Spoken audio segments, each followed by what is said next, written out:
Subhanaka la ilma lana illa ma 'allamtana innaka antal alimul hakim wa la haula wa la quwwata illa billahil aliyyil azim.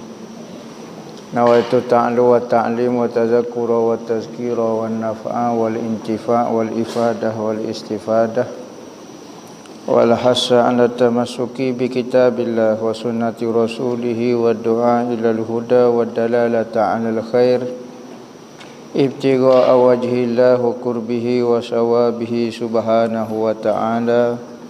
Allahumma inni as'aluka ilman ladunni wa mashraba safihani ya wahabu ya ghani. Qala al-muallif rahimahullahu ta'ala wa nafa'ana bih wa bi'ulumihi fid darain amin. Rabbi yassir wa la tu'assir wa tammim bil khair. Wala haula wala quwwata illa billahil aliyyil azim. Ilahi anta maksudi wa ridhaka matlubi a'tini mahabbataka wa ma'rifatak. Berkata Syekh Abdul Qadir Al-Mandili dalam kitab dia Penawar bagi Hati, sehinggalah perkataan dia yang kelima. Yang kelima, bahawasanya jantung itu tempat ilham daripada malaikat dan tempat waswah bagi syaitan.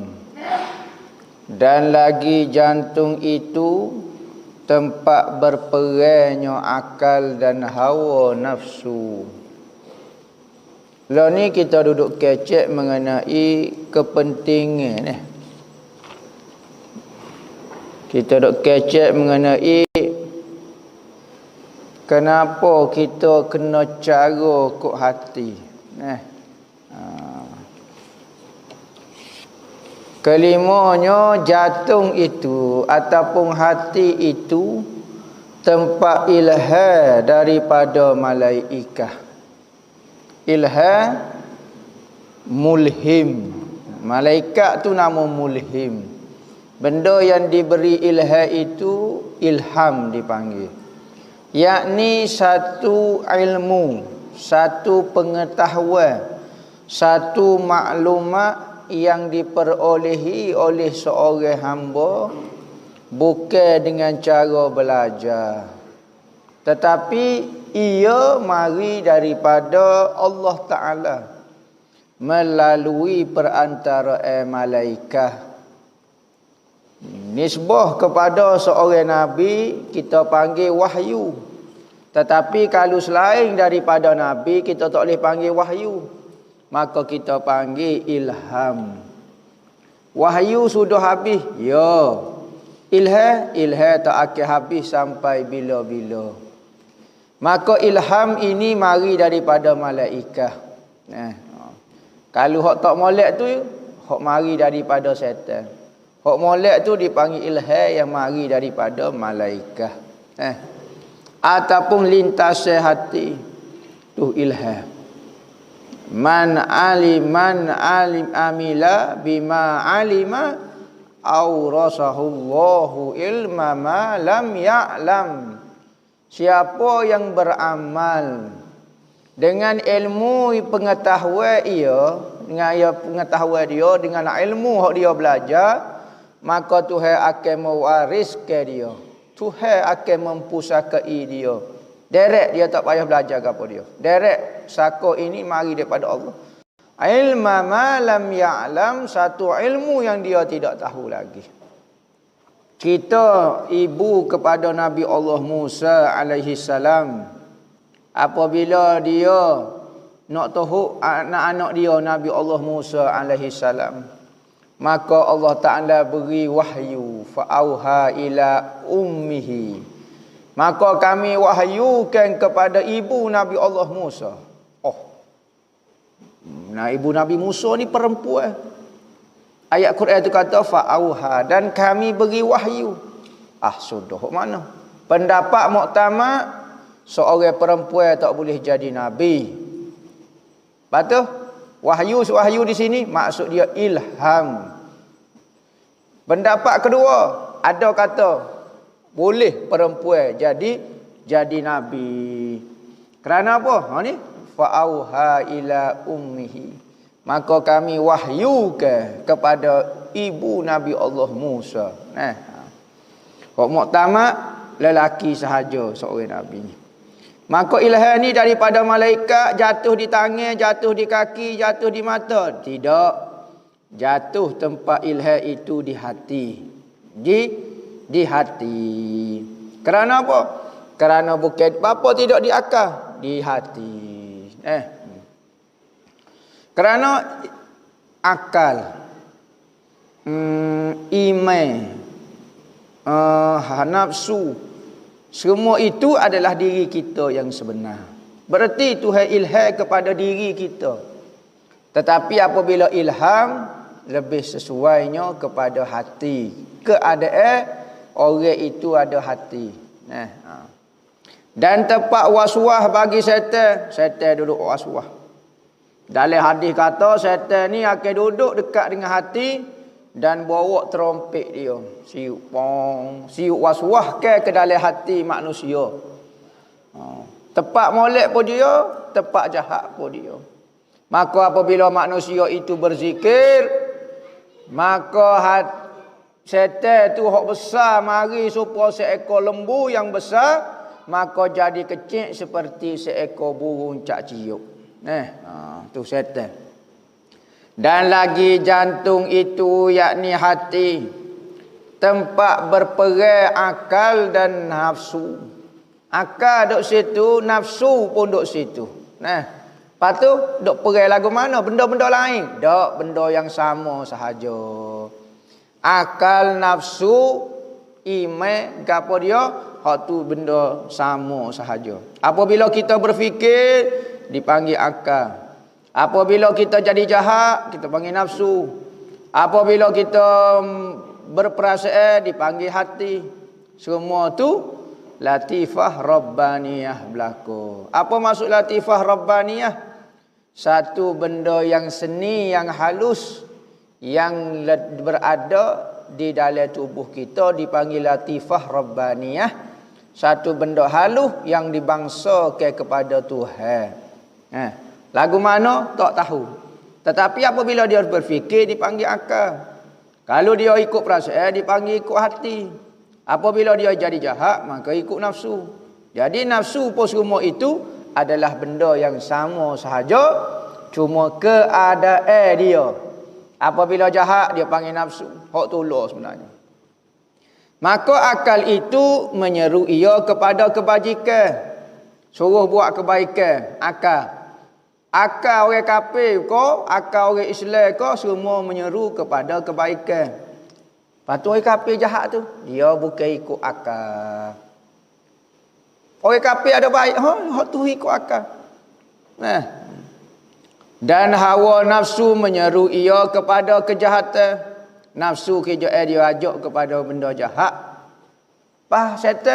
Syaitan duk mana? Tak ada sebut syaitan pun sini.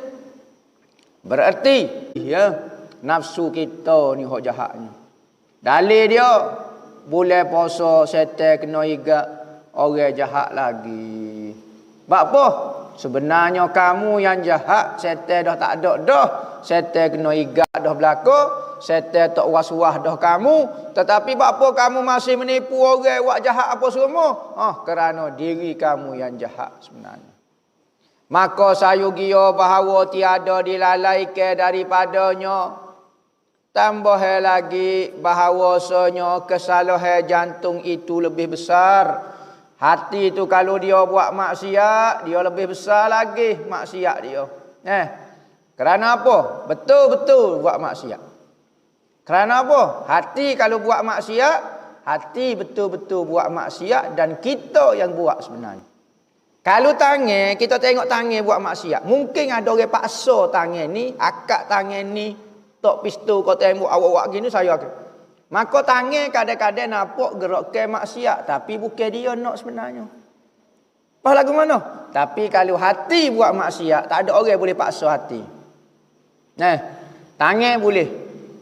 Tapi kalau hati itu sendiri, tak ada apa. Hati itu sendiri, berarti dia sendiri yang naknya. Sekurang-kurangnya keras ia tiada menerima pengajaran.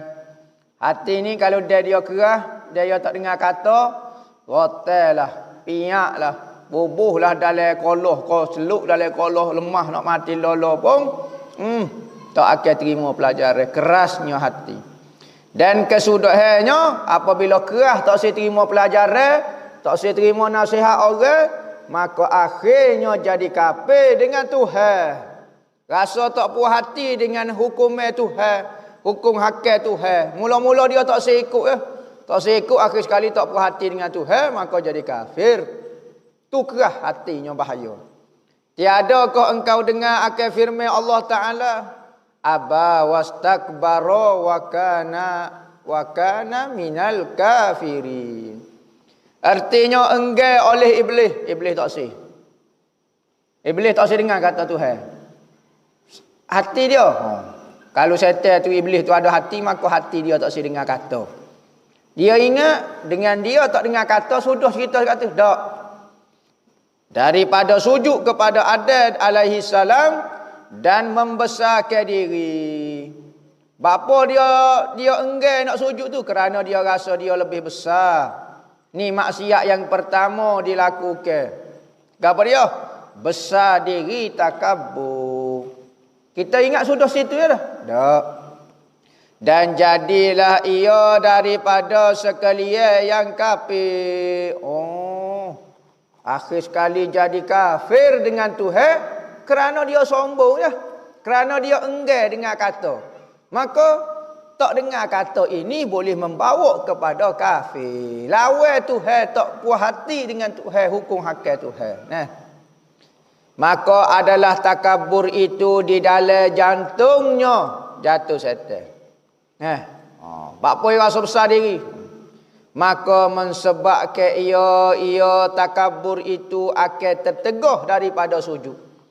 Bapa dia tak saya sujud. Saya rasa saya lebih mulia daripada Adam alaihi salam. Tak saya sujud.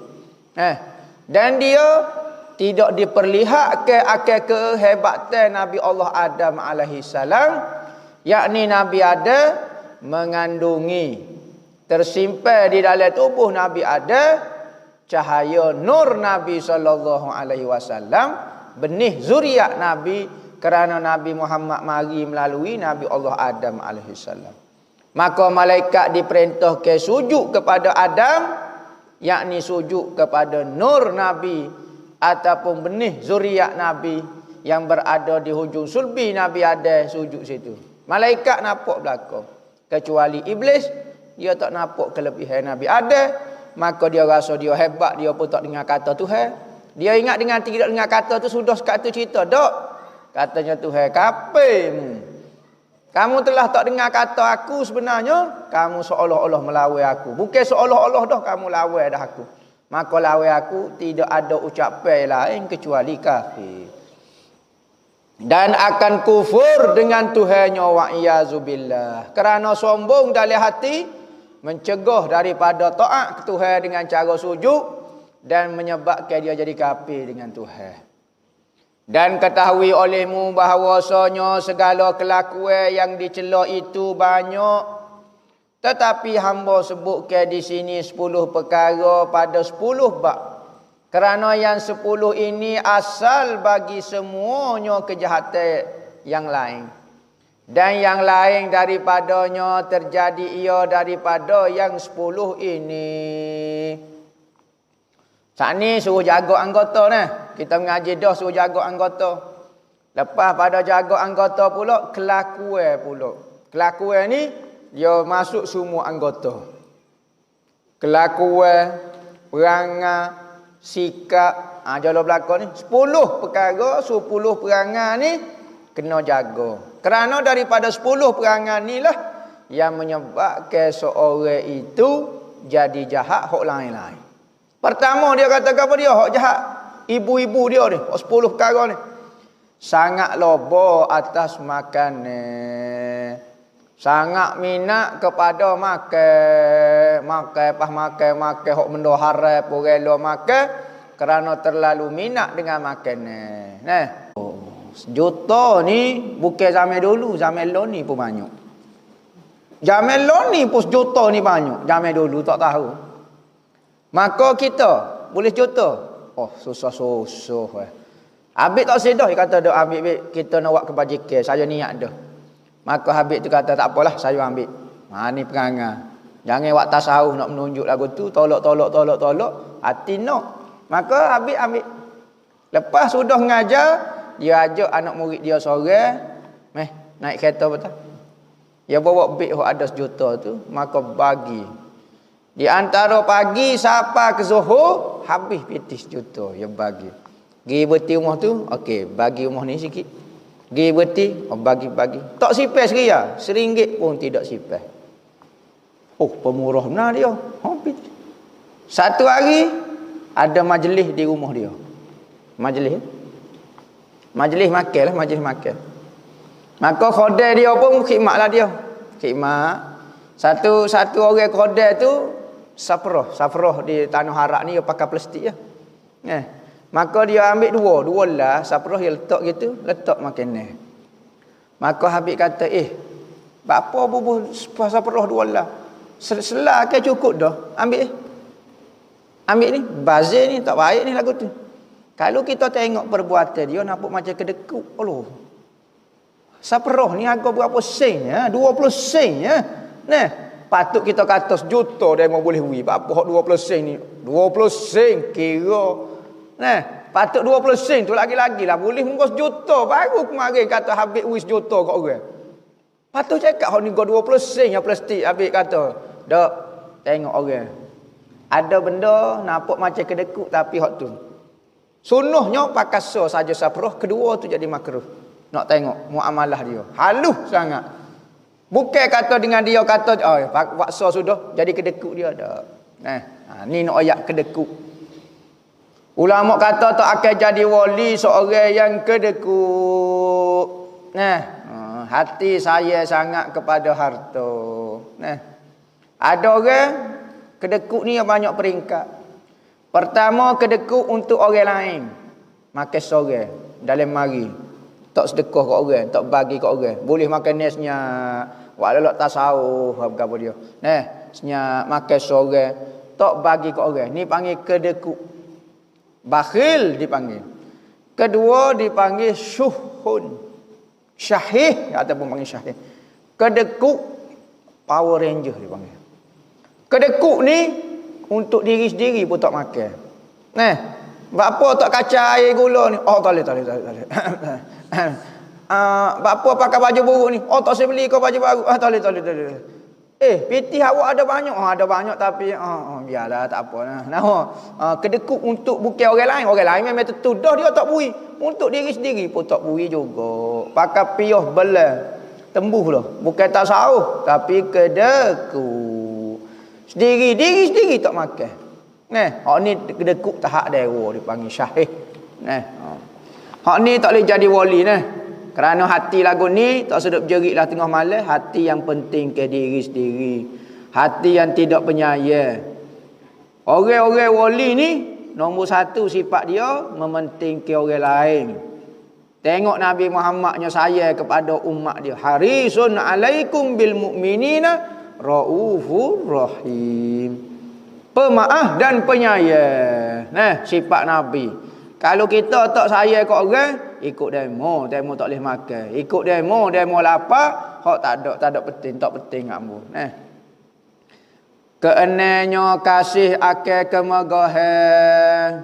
Orang panggil gila sohu panggil. Buatlah perbuatan gapo nak react video orang ke, nak fitnah orang ke, deki dengan orang tujuan nak sohu. Asal boleh sohu saja kerana minat sangat kepada kemasyhuran, fitnah orang nak suruh sohu ni. Video hamba tak ada orang tengok tapi kalau hamba react video kawan ni, Oh, naiklah rating ambo-nya. Sekurangnya ambo boleh buat rumah. Kau berapa dia pitih. Oh, pitih YouTube tu deh. Molek benar lah kata kerja lagu tu. Gila soho. Nah, dah ya kata orang lain tak tengok video ambo sendiri, tak ada orang tengok. Tapi kalau video kawan ni, ambo gabung video kawan ni ko siapa-siapa dia ko, nah, rok gabung, oh jadi naik rating ambo. Gila ke Soho. Betul kau salah gapo dia, gila ke Soho. Ada orang jaga penampilan kerana gila ke Soho. Astagfirullah. Bismillah. Pakai kemah, pakai gapo. Allahumma salli alaihi. Jaga penampilan, takut orang nak sunapok ganah pasal gila ke Soho. Nah, kecek tu enak sangat makan nasi. Oh, tak apa. Makan sikit aja. Bismillah. Allah, astagfirullah. Apa saya makan suak, sekali setengah suak saya makan. Allah tepi. Bahasa gila ke Soho. Nah, ramai orang lo ni buat rupa-rupa tasawuf tetapi gila ke Soho. Jaga penampilan dengan masyarakat. Bukan tujuan nak kerana Allah tetapi gila ke Soho. Rupa agama? Ya. Orang ambil kemasyhuran melalui agama? Ya. Nah, banyak mana? Nah, buat gaya-gaya letak piyuh hati. Pakai serban, pakai jubah, pakai gapo? Gila ke Soho. Di sisi Tuhan tak ada gapo satu. Nah, ya Soho ni siapa peringkat gila tak ada apa. Nah, kalau Soho dengan sendiri nak kata lagu mana orang, tetapi dia tu gila ke Soho tu, tak Soho lah mana pun. Nah, masuk dalam majlis pakai nampak pelik-pelik nak suruh orang, oh letak depan sikit nampak pelik lajak demo. Gila ke Soho, gila ke pakak, gila ke megah. Ketujuhnya kasih akan dunia. Ikutlah benda-benda yang melalaikan kita daripada Allah tu dunia. Kedelapannya membesarkan diri, rasa hebat, rasa takabur, takalapu, takapeta, takajering, takagapo, takabur berat sekali. Bukan bolapu ni. Kesembilannya ujub. Ujub ni rasa heran diri. Oh, aku paling juru sekali. Aku paling alim sekali. Aku paling muqtadir sekali. Orang ni kuat. Jangan duk taksub kepada tutup guru kita. Ambo paling muqtadir sekali, paling sederhana sekali. Tengok ambo mana taksub ke apa? Ambo taksub ke diri ambo ya. Taksub ke tok guru, tak molek. Taksub ke PhD, tak apa. Taksub ke pemimpin, taksub ke parti, taksub ke persatuan, taksub ke tarekat, taksub. Tak molek belaka. Taksub ke ambo. Taksub ke ambo hok moleknya. Lah ni ada istilah bicara bab tajuk taksub. Taksub ni semangat, suka, sokong, membabi buta. Taksub kau tak je. Taksub kepada tok guru, jalan kepada kesesatan. Taksub kepada PhD, tak sesat ke? Taksub kepada parti, tak sesat ke? Taksub kepada diri demo sendiri, tak sesat ke? Apa tajuk taksub kepada tok guru saja? Betul-betul tajuk ni menjauhkan seseorang daripada ulama. Kerja agama dia lagu ni. Rupa agama. Kecek lah nanti pusat daripada awal sampai akhir. Tulis tajuk taksub kepada PhD, taksub kepada CJ, taksub kepada Wahabi, taksub kepada Mujassimah, taksub kepada diri sendiri, taksub kepada spek. Misal contohnya lah. Misal contoh. Tu dipanggil taksub juga tu. Apa taksub kepada tok guru saja dipanggil taksub, orang lain tak panggil taksub. Ngarut belaka tu. Tajuk menyokong orang kafir, menjauhkan manusia orang Islam daripada ulama dan hormat kepada ulama. Nampak macam-macam kecek tajuk taksub.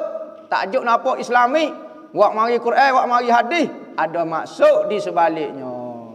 Kalimatul haq yuridu bihil batil. Tajuk nampak betul tetapi maksud itu tidak betul. Apa kita tadi taksub kepada ulama? Dengki dah tu. Sebab orang suka kepada ulama, sebab orang suka, masyarakat suka kepada ulama, percaya kepada ulama. Maka apabila masyarakat percaya kepada ulama, tak tanya dalil, tak tanya gapo, dia kata taksub dah pula. Nak suruh jauh, taksub kat hamba tak apa. Ni sesat masuk dia. Ke-10 riya. Hendaklah bersungguh-sungguh engkau menghiasi jantung engkau daripada sifat kecelaan ini. Nescaya adalah engkau mendapat kemenangan dunia dan akhirat. Kerana firman Allah Ta'ala, qad aflaha man zakkaha. Artinya sesungguhnya dapat kemenangan mereka yang membersihkannya dengan hati. Artinya membersihkan akal jantung, yakni hati, daripada kelakuan yang dilarang. Dan sabda Nabi SAW, at-tuhuru syatrul iman. Artinya bersuci itu separuh daripada iman. Suci zahir, suci batin. Memberi faham oleh ini hadis akan bahawasanya sempurna iman itu adalah ia dengan membersihkan jantung hati daripada barang yang tiada kasih akan dia oleh Allah Ta'ala. Dan menghiasinya dengan kelakuan yang dikasih. Menghiasi hati dengan perkara-perkara, sifat-sifat yang disukai oleh Allah Ta'ala. Maka membersihkan itu setengah daripada iman. Daripada kelakuan nak menyempurnakan iman adalah membersihkan hati dan kelakuan sifat. Seperti menghiasinya itu setengah iman dan diperhimpunan keduanya iman yang sempurna. Bab yang pertama menyatakan syarruhut ta'am.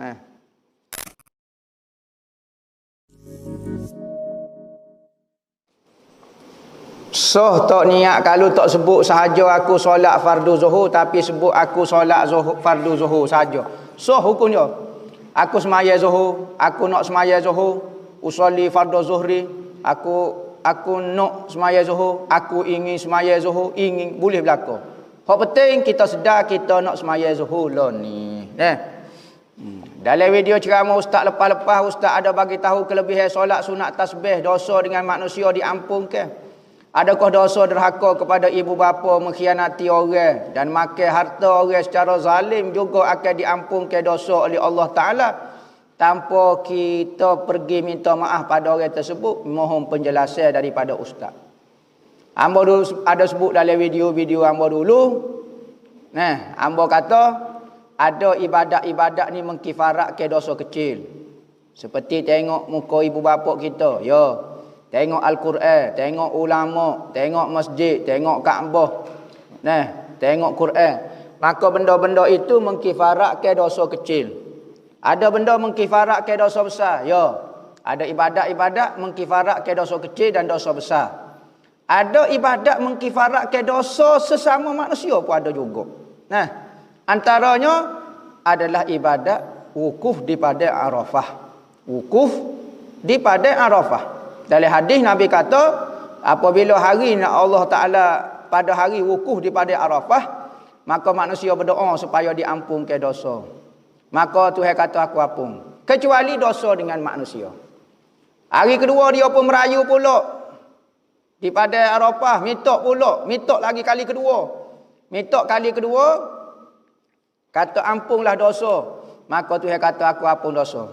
Kali ketiga, Tuhan kata, aku ampun dosa wa domintu tabiat. Dan aku akan jamin tabiat kamu. Apa dia tabiat? Jamin, aku akan tanggung. Aku akan bertanggungjawab akan segala dosamu dengan manusia. Domintu tabiat. Maka, pahala ataupun kelebihan wukuf di padang Arafah adalah Tuhan jamin juga kesalahan kita dengan manusia. Domin tu tabiat. Maka ulama bahas lagu mana maksud dia. Ulama kata kalau seorang tu kelik daripada Mekah. Jalan-jalan tak sempat dia minta maaf kapung dia. Maka kalau dia mati, maka diampun. Tabiat dia pun, dosa dengan makhluk pun, ya diampunkan. Tapi kalau sempat, dia kena minta maaf lah. Ada ulama kata. Maka ada riwayat kata.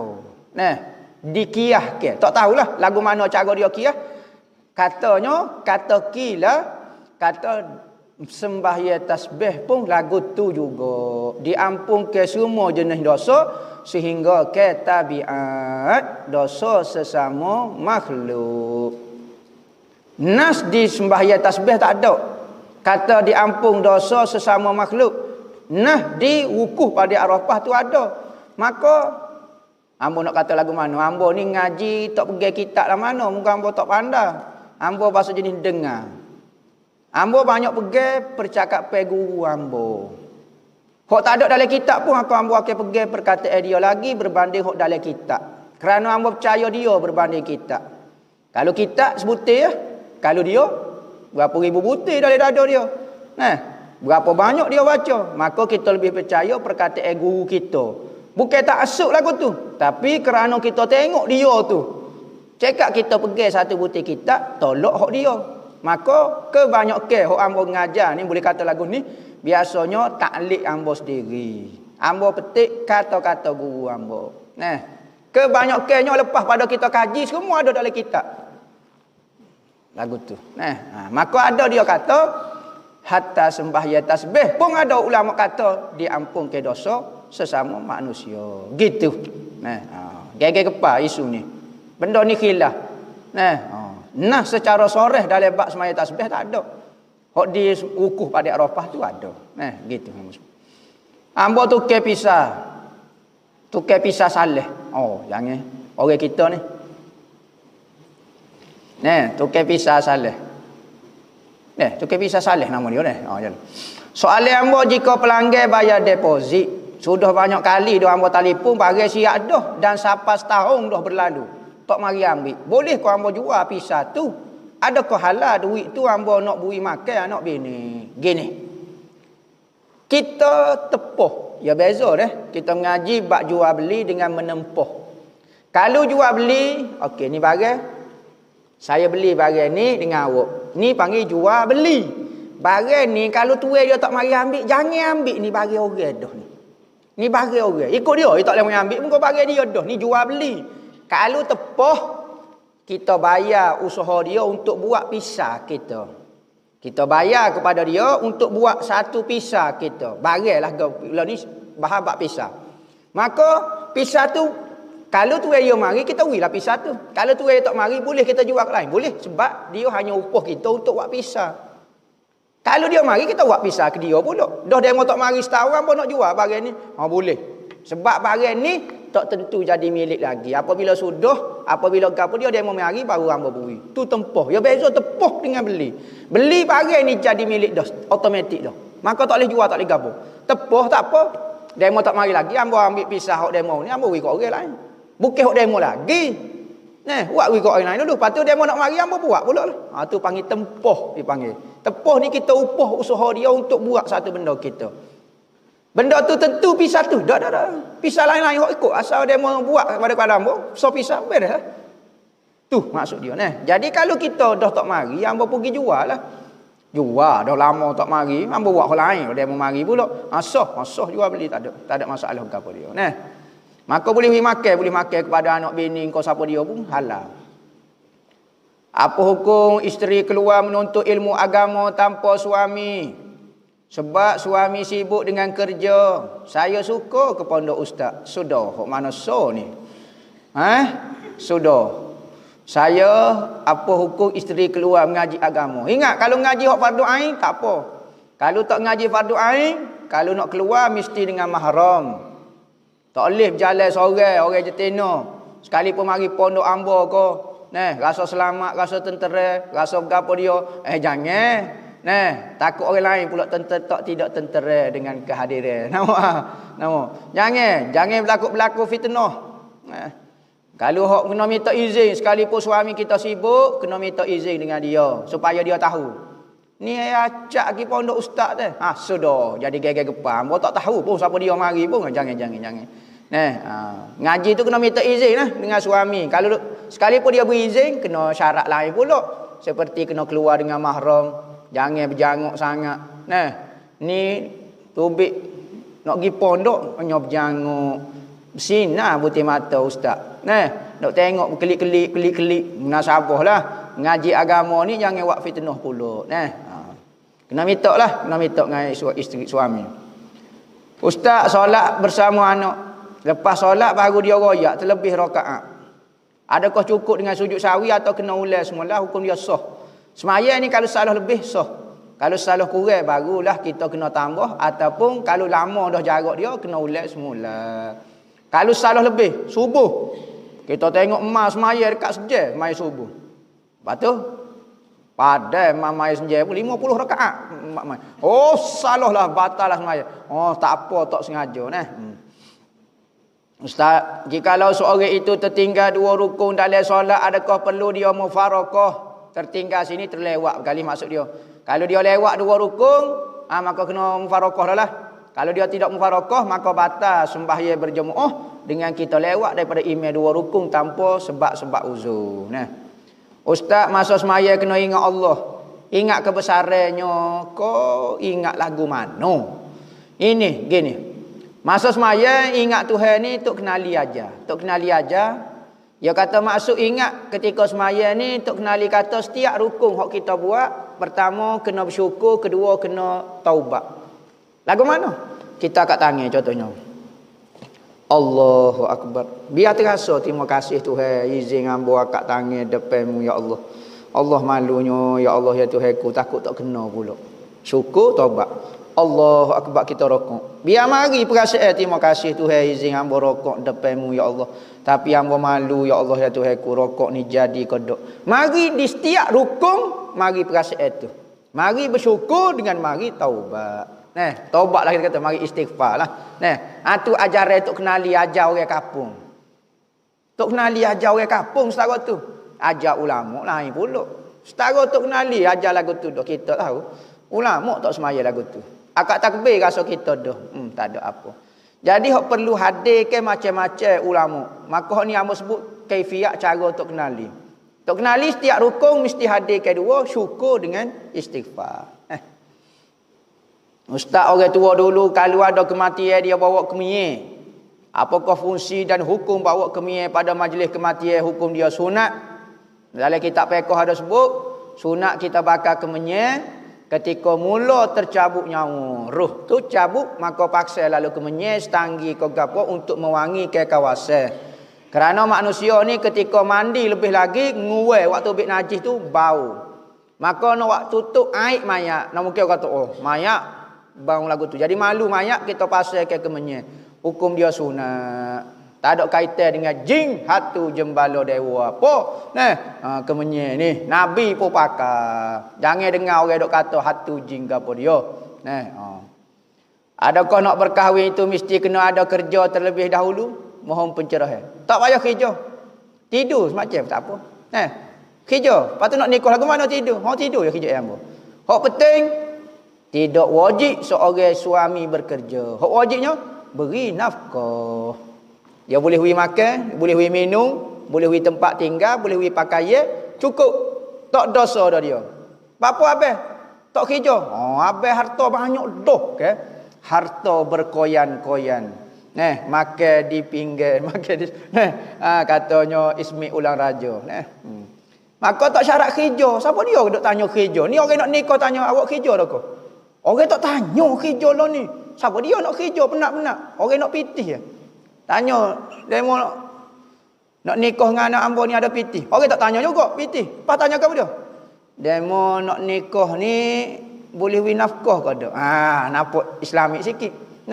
Ni pakai serban, pakai jubah, tanya budak tu kerja ke ada? Kerja ikut dia. Dia nak kerja tak si kerja. Hak penting, dia boleh beri makan kepada anak kita, boleh beri minum, boleh beri pakaian, boleh beri nafkah. Tak ada dalam agama suruh kerja. Siapa dia nak kerja sebenarnya? Mana ada orang minat kerja dalam ni? Yang penting boleh tunaikan tugas sebagai suami. Hukum suami kucuk dahi isteri. Pelik-pelik pula. Di hadapan khayalat ramai atau media sosial seperti Facebook. Terima kasih.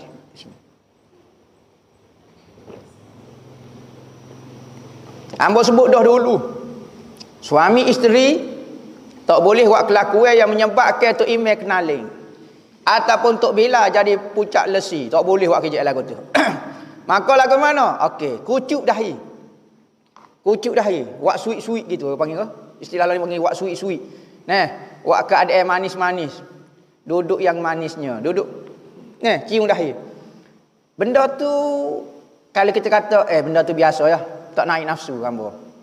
Tak email ayat lagu tu. Bila-bila perih-perih. Bila-bila unggah, bila-bila. Hamba tak tengok. Tapi tak naik nafsu hamba. Tapi tahu rasa segar tengok. Maka melakukan perbuatan yang tak naik nafsu tapi segar nampak. Segar kita kata, nampak segar. Memang ambo tak naik nafsu, memang tak tahu punuh dah kau lagu mana. Tapi tak naik nafsu lah perbuatan lagu ni. Tapi segar. Maka dia mukhillil muru'ah dia panggil. Benda yang menjatuhkan maruah. Benda yang menjatuhkan maruah ni makruh sahaja. Tetapi jangan buat. Kalau buat, benda tu menjatuhkan maruah. Apabila menjatuhkan maruah, kalau bak saksi tak boleh jadi saksi. Sebab orang ni telah melakukan perbuatan yang menjatuhkan maruah dia. Perbuatan mukhillil muru'ah, menjatuhkan maruah ni bukan perbuatan haram saja, benda makruh pun tak boleh. Antaranya buat perbuatan yang tidak senonoh sekalipun tidak naik nafsu. Hak naik nafsu tu tetap jelas haram lah. Lagu tu. Jadi hukum dia makruh dan jangan buat. Ada kata kena jaga. Lebih-lebih lagi kita orang ngaji agama kau apa dia dia panggil berpakaian. Berakhlak dengan akhlak setempat dan orang yang semisal dengan kita. Contohnya orang ahli agama pakai baju lengan pendek. Pakai baju lengan pendek misalnya. Tutup aurat dah. Ataupun pakai kain tuala, tutup aurat dah. Tapi pergi beli ke depan tu. Pakai kain tuala. Tutup aurat dah, memang tutup aurat tapi orang tawak kerja lagu ni menjatuhkan maruah. Dosa tak dosa. Moga kita tutup aurat atau tak jadi kohara. Maka benda-benda lagu tu kena jaga juga. Apa yang perlu dibuat bila ziarah makam para awliya?